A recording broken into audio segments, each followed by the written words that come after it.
All right. Esports has ruined gaming. Another peg in the belt of many things that ruined gaming. I'm just waiting for someone at this point to say that gaming has ruined gaming. Someone make a video about that. Just complete, you know, full blown meme mode or whatever. Because at this point, I have seen so many videos about XYZ has ruined gaming. And I'm just excited to see why esports has ruined gaming. Imagine this for a second. An arena full of excited fans waiting to watch their favourite That's video me. game. But this hyper-competitive, high-octane electronic Chills. sport these guys are playing isn't doing too hot right now. It's been dominated by one incredibly powerful strategy, and the game devolves Man, into long sponsored by and Coke. boring matches with no variation. The commentators, passionate and desperate to keep the game alive, are trying to find any breadcrumb of excitement that they can. Yeah. But they know that it's a futile effort.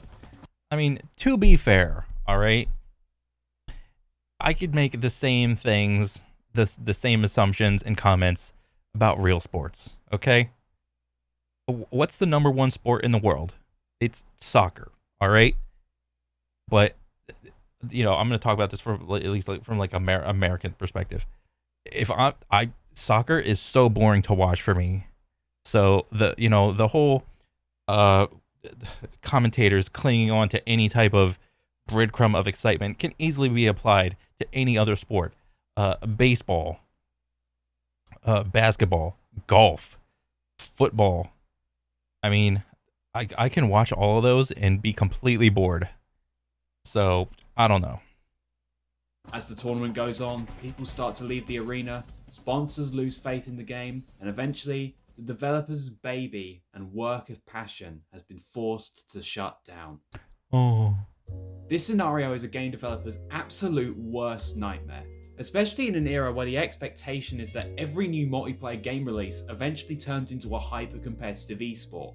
Yeah. I feel like that expectation has clouded the judgment of not just a wide part of the gaming community, but even the developers of these games themselves. And I can't help but feel like both sides are just missing the point. Yeah. Just because a game comes out with a multiplayer mode in it doesn't mean it has what it takes to be a competitive game.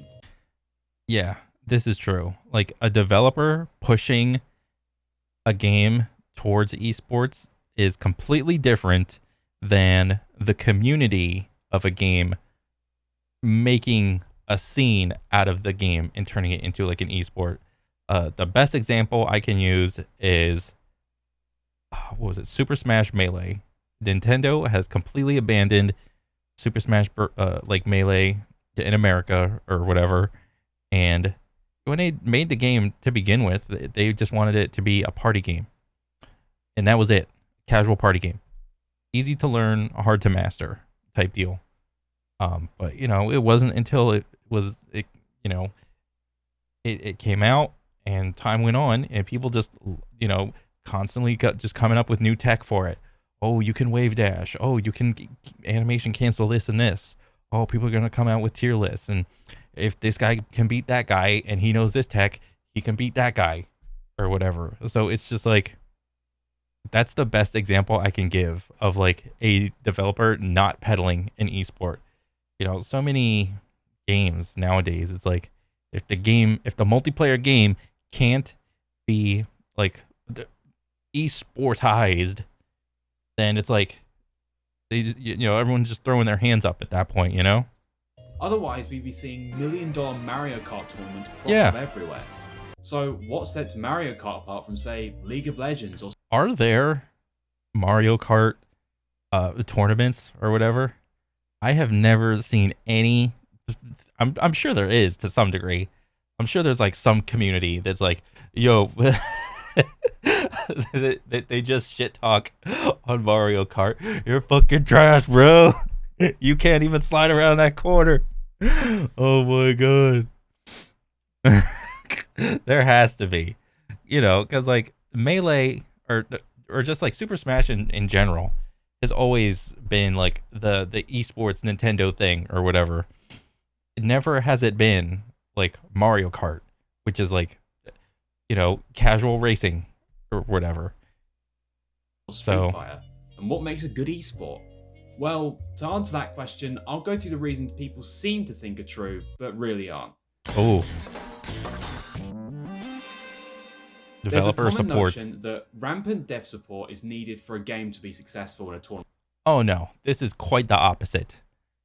You are right on the money for bringing this up. Um, yeah. So first and foremost, devs will rarely play their game, let alone at a high enough level to understand what needs to be buffed and nerfed. There, you know, they're just piggybacking off of the knowledge of the players and what they think would be fair at a upper tier level, mid tier level, and a casual level.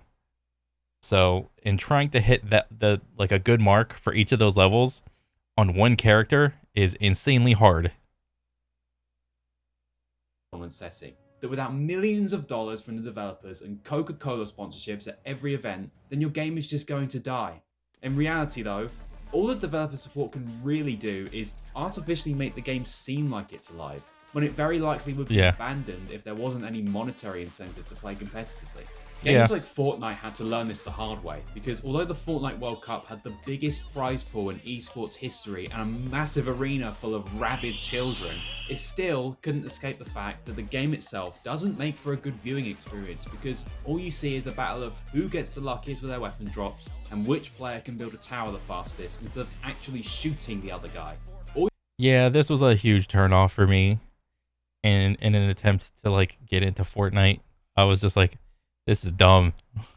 Like, imagine if Fortnite came out and it was just like the no build version. Still same success or whatever, but like, well, maybe it wouldn't have been the same success, but like, same, like, you know, how Fortnite has like all those licenses or whatever to like all these characters, or whatever. They would still get all that, but just come out with like, maybe, would it be too much to ask for like two different tournaments, like Fortnite with the build and Fortnite no build?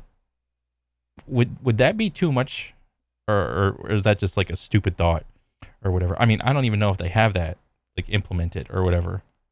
So all you have to do to disprove this is look at the numerous examples where games have had large and passionate communities with little to no dev support, such as the Smash community and pretty much the entire early FGC.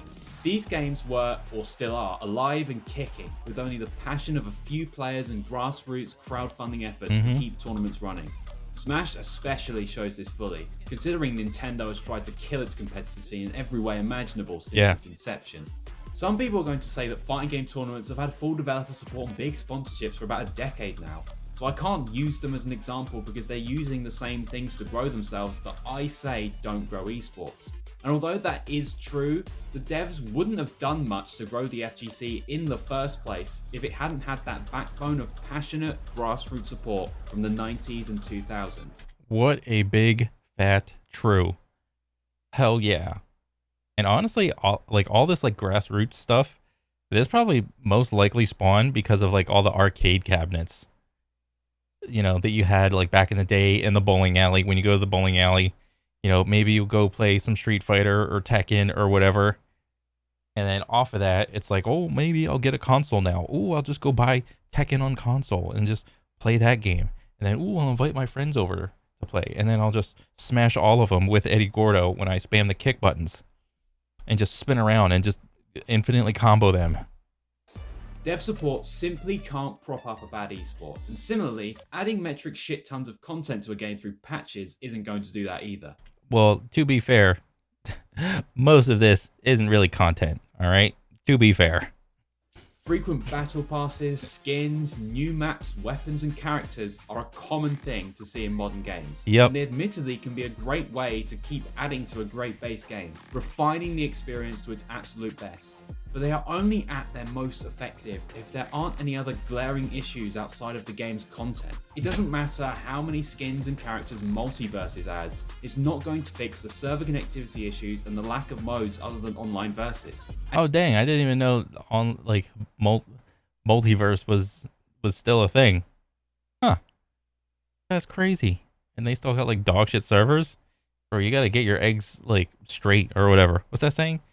You get your chickens in a basket, or I don't remember. And you can see the results of that in its dramatic drop in players since release. Oh dang! 24-hour peak, 1800. Oh, big oof. If you want a modern game for an example, take CSGO, a game that has had periods of years go by with little to no significant additions to content, at least Yeah. until Valorant came out.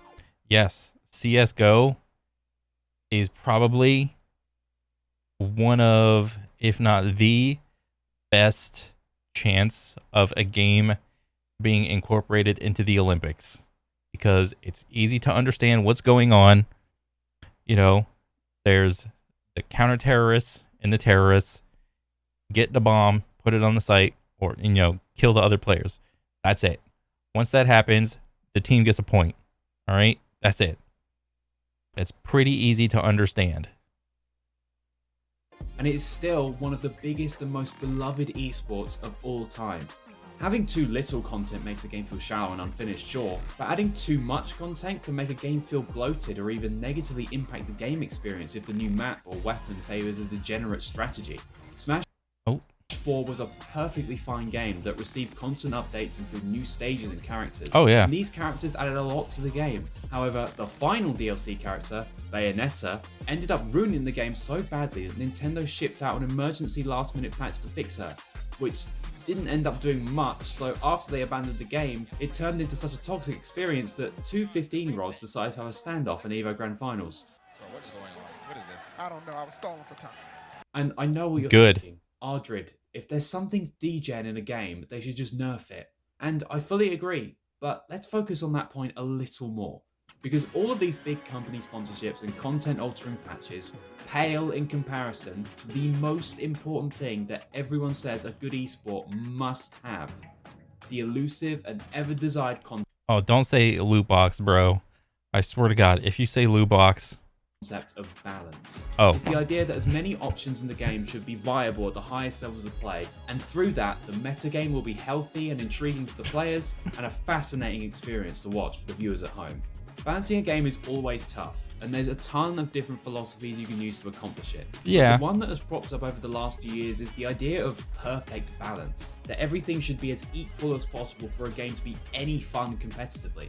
But again, if you look at the history, you'll see way too many examples of beloved games that have had varying levels of balance. Smash Bros. Melee, Tekken Tag Tournament 1, Marvel vs. Capcom 2, Street Fighter 3 Third Strike. All of these games are considered to be some of the greatest competitive games in their genre, yet have completely unbalanced rosters where only a small fraction of the characters available to you are viable in tournament play. Okay, at this point, some of you might be thinking something like, this guy is such a dumbass. He's making it seem like none of these things matter with anecdotal examples of games that came out 20 years ago that didn't have any of those things. These games didn't have the same standards or lofty expectations that we have now. No, the standards have not changed. What would the standards or how have the standards and expectations have changed? None of it has changed. Like all of these people, whenever you engage in something competitive, you're just engaging in something to like you just want to have like pride over somebody. You want to be able to gloat over someone. You want to be able to say, "Hey, I'm the more skilled guy at doing the thing." All right, that's literally all it is. It hasn't changed. It's always going to be like that, and the whole on the whole balance thing, it's like to some degree, your game has to have some sort of balance, but you can't forego so much balance without like any bit of randomness or whatever. Because like the whole argument of like balance is for high skill, low fun, and then randomness is for high fun, low skill or whatever. And obviously those are like two opposite sides of like the poles or whatever. But I think like all these games that you got like listed here or whatever, but it's like you have to have like some sort of like in between, on the gradient scale or whatever. Nor do they have the same level of options that we do now. Players at the time probably just stuck with their game despite being unbalanced or bloated or whatever, right? Wrong. Wait. No! Allow me to disprove that statement with another. Wait. People in the 90s didn't care about esports, so it's not fair to use them as an example for modern times. Yeah, exactly. People just wanted to play for bragging rights and to flex on kids at the arcade. That's literally it. I mean, well, back then there wasn't all like a bunch of money tied behind, you know, trying to get good at a game. It was just you got good at the game because you like the game and you want to flex on your friends. It starts by yourself and then it progresses to like you invite your friends over to the house, then maybe you go over to somebody else's house that you never knew before and they're playing the game. And so you got your buddies and you got this new group of friends. So it's like, ooh, the pool's bigger now. And now, ooh, maybe you go to like someone else's house, a new neighborhood. Ooh, I'm playing against this guy. Ooh, he's the top dude in his group. But now I'm gonna just Drax and clowns him or whatever. So then after that, it's like, ooh, maybe there's like a local tournament at the local GameStop, or back in the day it was EB Games. So then, oh, all the gamer bros are showing up for that shit. Let me do that. Ooh, I beat all the dudes at the GameStop. So then, ooh, okay, my confidence is pretty high. And then it just it goes. That anecdotal example. The player-based transition from Tekken Tag Tournament 1 to Tekken 4, or the attempted transition, I should say. Let's set the scene. Oh, Tekken Tag 1 was considered to be the absolute gold standard of the Tekken series. The pro players loved it, and in just a little over a year, they would be able to play the game's eagerly anticipated sequel, Tekken 4. They waited until the game's release month in the arcades of July 2001, and when they got their hands on it, they hated it. It was slow and weird, and the stages had walls and stuff now, although in hindsight they were really cool. And to make matters worse, it had an equally as unbalanced roster as Tag 1, with new character Steve and especially returning fighter Jin being okay. So this whole argument is like they made the game slower, and because it was slower, all of the imbalances were still prevalent. So therefore, it was a bad game. Whereas before, the games were faster and more ambiguous or whatever. But maybe it was balanced different, or so the game, like the older game, was the better one. incredibly oppressive. Tekken 4 matches quickly devolved into Jin versus Jin matches, Ugh. and the game was as divisive as it could have possibly been. Based on this guy's assumption earlier, you'd think that these players would stick with Tekken 4 as this was 2001 and there weren't as many options or as high expectations as we have now for games. Well, actually, the exact opposite happened. After a while of trying to make Tekken 4 work, many Tekken players simply either went back to the horribly unbalanced Tekken Tag 1 or transitioned to other fighting games. Many decided to switch to Namco's other 3D fighter series that had just released a new entry, Soul Calibur 2. A game where the entire roster seemed to be in. Oh shit! Soul Calibur 2. Oh my god, I didn't play Soul Calibur 1. I didn't know what the fuck that was. But when Soul Calibur 2 dropped, they had that whole 3 different consoles. What was it? They had Link for the GameCube. They had Heihachi for PlayStation. And then Xbox. Who was Xbox? I forgot the Xbox Pro. It was Spawn from like the comics or whatever for Xbox. Oh, so good. Insanely cheap. So why did they go back? Aren't Tekken Tag 1 and Soul Calibur 2 just as bad as Tekken 4 when it comes to cheap characters and strategies? What was the difference between these games that made people hate Tekken 4 so much yet adore Tag 1 and Soul Calibur 2? Well, I think Soul Calibur 2 was like the first, well, I don't know, the first fighting game that implemented like different weapon styles on like a vastly different scale. Because I think there was like older stuff like Samurai Showdown that was like way older. But like Soul Calibur 2, I don't know, maybe it was the marketing, When Soul Calibur 2 came out, I was like in middle school, I think. I don't even remember. It was so long ago. I just remember like picking up Keelik or whatever and just bow staffing the shit out of all my buddies because they couldn't get in. to answer that question, I think it's finally time to get into the actual things that I think create a great and successful esport. 1. The game needs to be easy to understand and watch. It doesn't Yeah. necessarily have to be fast-paced, but what it does have to be is something that even someone who has never even seen the game before can look at and understand just from a glance. The game's objectives, important elements such as health and damage, and even strategies need to be as easy to understand as possible. As an easy-to-understand game, Did he use Rocket League yet in any of these? Rocket League is another great example of it's easy to watch and figure out what the heck is going on. It's just soccer with little cars. That's it.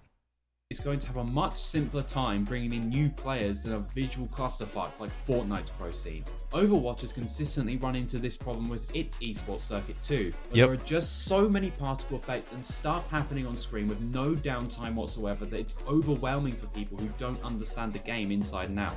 2. A competent and passionate community and tournament organisers.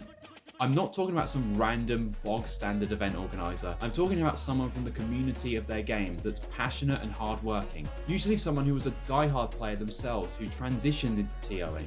Oh yeah, I remember watching all these people. Gimmer for VG Bootcamp. He's always in the lab, back to the lab. Gimmer, Alex Valle, Street Fighter Bro, and also MVC 3 Bro.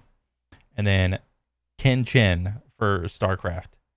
I don't know much. I never paid attention to StarCraft because I was like too small brain for StarCraft. Esports, for the most part, is not a very profitable industry. So to put on the greatest events on a frequent basis, you need people who are willing to lose money on running tournaments simply for the love of the game. Yeah. It's what built the early days of Counter-Strike, the FGC, and pretty much every esport that stood the test of time today. If your game's competitive scene can't at some point sustain itself on passion alone, then it has little hope of succeeding in a wider context. True. And 3, this one is the most important one. The Ooh. game's mechanics need to be as perfectly balanced as possible. Some of you are going to say that I'm contradicting myself here, as I literally just said that balance wasn't important. But let's make a key distinction here. Let's. All of the examples I showed of unbalanced games gaining esports success were unbalanced in their rosters, their weapons, their specific elements in which you interact with the game mechanics. The reason that people preferred Tekken Tag 1 to Tekken 4, despite both games having horribly unbalanced rosters, was because Tekken Tag 1's core game mechanics were simply much more balanced than Tekken 4's. Even if Steve and Jin were nerfed into oblivion in Tekken 4, the game would have died anyway because of its broken wall system and stupidly easy jab pressure out of one-frame sidewalks. It wouldn't matter if Bayonetta was never added into Smash 4, because the game's over-reliance on shielding as an approach option and the strength of grabs would have eventually killed it anyway. And no matter how many balance patches and new heroes they added to Overwatch 1, it didn't stop the massive amount of stuns and the 2-tank meta from scaring people away. And after This boy is dropping it. Balanced game mechanics. Oof. those things were fixed in Overwatch 2, you can easily see just how much larger and passionate the community has gotten over that game. Unless it's an extreme case, when a character or weapon is overpowered, there are always going to be players who will avoid them by using different characters or weapons. Low tier heroes are a thing in every game, but when the core gameplay mechanics heavily favour a particular strat or playstyle, what are they going to do? Avoid the mechanics? No, they're not going to avoid the mechanics. But however, it was always funny for at least like the fighting game community or whatever. It's like a tier list would always emerge somewhere and people would agree with it or not or whatever. And there were people that abided by the tier list and they would become meta slaves. And then there were like the actual good players that could play with most of the characters on the list, even the low tier characters, and still perform well because the game had balanced mechanics and you had a competent player driving the player or the character or whatever. So in that respect, like a game should, probably have balanced mechanics in that sense. Avoiding the game's mechanics is basically the same thing as not playing the game at all. So from that perspective, it's obvious just how important a balanced core gameplay loop is. In that sense, the metrics for what make a good esport are very similar to what makes a good game in general. Nobody wants to play a platformer where running and jumping are slow after all. But the problem is, in the pursuit of this esports dream and eternal relevancy, a lot of developers seem to lose sight of that fact. Think about the biggest Yeah. live service games in the world right now. Yeah. League of Legends, Valorant, Apex Legends. All of these games seem to be in good states now, but where will they be in 20 years? Will they even be around in 20 years? Good If their question. level of success stays the same, then probably, but I guarantee you the obsession that these games' devs have with constant content updates and frequent balance patches will mean that the Apex of today will look nothing like the Apex of 2042. Ooh, that is a good insight. And what if these changes actually made the game worse rather than better? What will you do then? Play an older version of the game? No, that's not even possible. This isn't Minecraft version swapping. These games require you to be online in order to play them. So it's Yeah. ride or die with the current version until the devs fix it. And if the game's servers get shut down, then tough luck. You are never playing this game again. When talking about game preservation, everyone mentions the old classics that require aging hardware to run. But what about the hundreds of live service games that require massive servers to run and have had so many content patches that the version of the game you played as a kid may not even be available anymore? Yeah. Modern WoW plays well, not completely different, but like pretty different than older WoW. I don't think that esports itself has ruined gaming. Far from it. I love esports myself, but the mentality and glorification of esports that it puts the community and devs into definitely has. It isn't because ranked has caused tryhards to pop up everywhere and I can't 360 no-scope noobs anymore like back in the good old Modern Warfare 2 days, but because game devs all over the world look at the prestige and deep competitive history of games like League of Legends and Street Fighter, and they lust for it so hard that they fail to see the mountain that they had to climb to reach that peak. And the true reasons why people play those games is that they are amazing, mechanically well-balanced experiences that allow for deep and engrossing gameplay. It's not million-dollar prize pools and frequent content updates. And the furious chase of this ideal is simply not smart for most games that aren't really made for esports. Yeah. A competitive scene has to be gradually built by die-hard fans out of true passion for the game. And so on that note, with, him bringing up the whole mountain thing, so I will say, like, one indicator that you have like a healthy esport is, do you have like not only a healthy tier 1 scene, but is your tier 2 and 3 scene also in good standing? So like if you want to use League of Legends or whatever, there's like the main league, I think it's like LCS or whatever, or maybe I don't know anything about League anymore. You have all your name teams, like your big names, and then you have like your tier 2 teams that are like almost in there. They're like not as consistent or whatever as like the tier 1 teams, and then you have your collegiate teams, like for like the tier 3 bros. So like you have like a somewhat laddered system to like get up into that like tier 1 position. Back in the day, for like, I don't know, like old League and Street Fighter, it's like if you're a competitor, you just play. You had to climb that mountain from beating everybody on the block, beating everybody in the arcade, beating everybody in like, I don't know, like your little town or whatever, and then maybe go on to like a state tournament, so on and so forth. You have to climb that ladder. And just like how you can lead a horse to water and you can't make it drink, you simply can't force a game to be an esport. And as long as the gaming community keeps trying to do that, more and more games will fail to reach their true potential.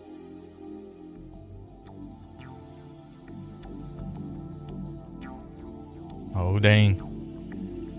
Was it done? Alright. Yeah, I think this is a great video. Yeah, a lot of modern day AAA game developers try to make an esport out of their multiplayer game in hopes that they have made a game with good mechanics and whatnot, made it into a live service so it has like some sort of longevity and content stream or whatever. But who knows? Who knows the future? But as it is, esports is another peg that has ruined gaming. But no, I thought that was a great video. A lot of good insight. Yeah, that's pretty much it. I'll see you on the next one, guys. All right, later.